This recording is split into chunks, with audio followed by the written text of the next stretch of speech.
ಸ್ನೇಹಿತರೆ, ಉತ್ತರ ಪ್ರದೇಶ ಇವಾಗ ಇಡೀ ಭಾರತದಲ್ಲಿಯೇ ಅತ್ಯಂತ ಗಮನ ಸೆಳೀತಾ ಇರುವಂತಹ ಒಂದು ಜಾಗ ಅಂತ ಹೇಳಬಹುದು.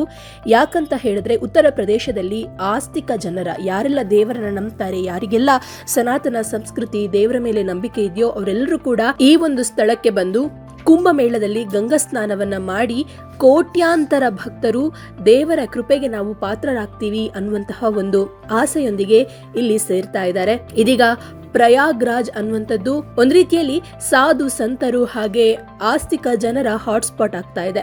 ದೇಶ ವಿದೇಶಗಳಿಂದಲೂ ಕೂಡ ಇಲ್ಲಿಗೆ ಜನರು ಬರ್ತಾ ಇದ್ದಾರೆ. ಹಿಂದೂ ಸಂಸ್ಕೃತಿಯ ಅನಾವರಣ ಇದೀಗ ಪ್ರಯಾಗ್ರಾಜ್ ನಲ್ಲಿ ನಡೀತಾ ಇದೆ. ಇದನ್ನ ವಿದೇಶಿಗರು ಹಾಗೆ ಭಾರತದ ಜನರೇ ನೋಡಿ ನಿಬ್ಬೆರಗಾಗ್ತಾ ಇದ್ದಾರೆ.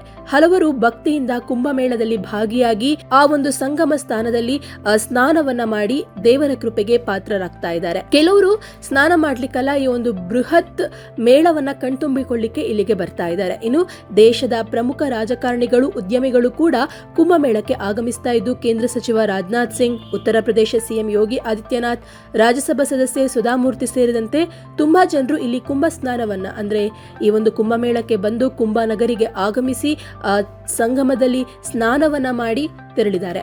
ಇನ್ನು ಅಮಿತ್ ಶಾ ಕುಟುಂಬ ಸಮೇತ ಕುಂಭಮೇಳದಲ್ಲಿ ಭಾಗಿಯಾಗಿದ್ದು ಪವಿತ್ರ ಗಂಗಾ ಸ್ನಾನವನ್ನ ಮಾಡಿದ್ದಾರೆ. ಈ ವೇಳೆ ಅಮಿತ್ ಶಾ ಮೊಮ್ಮಗನಿಗೆ ಸಾಧುಗಳು ಆಶೀರ್ವಾದವನ್ನ ಮಾಡಿದ್ದಾರೆ. ನಿನ್ನೆ ಪ್ರಯಾಗ್ರಾಜ್ನ ಸಂಗಮ ತ್ರಿವೇಣಿಯಲ್ಲಿ ಪವಿತ್ರ ಸ್ನಾನ ಮಾಡಿದ ನಂತರ ಅಮಿತ್ ಶಾ ಕೈಯಲ್ಲಿದ್ದ ಮೊಮ್ಮಗನ ತಲೆಯ ಮೇಲೆ ಕೈ ಇಟ್ಟು ಸಾಧು ಸಂತರು ಆಶೀರ್ವಾದವನ್ನ ಮಾಡಿದ್ದಾರೆ.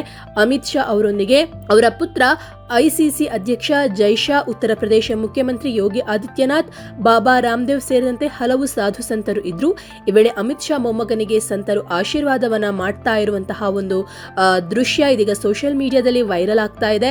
ಅಮಿತ್ ಶಾ ಮೊಮ್ಮಗನಿಗೆ ಸಾಧು ಸನ್ಯಾಸಿಗಳ ಆಶೀರ್ವಾದ ಮಾಡಿರೋದ್ರ ಬಗ್ಗೆ ತುಂಬಾ ಜನರು ಕಾಮೆಂಟ್ಗಳು ಕೂಡ ಮಾಡ್ತಾರೆ. ಅದು ಸಾಮಾನ್ಯ. ಏನು ಸಚಿವರೊಬ್ಬರ ಮೊಮ್ಮಗನಿಗೆ ಆಶೀರ್ವಾದವನ್ನ ಕೊಡಿಸ್ಲಿಕ್ಕೆ ಒಂದು ರಾಜ್ಯದ ಮುಖ್ಯಮಂತ್ರಿಯೇ ಮುಂದೆ ನಿಂತಿದ್ದಾರೆ ಅನ್ನುವಂತಹ ಕಾಮೆಂಟ್ಗಳು ಕೂಡ ಬರ್ತಾ ಇದೆ.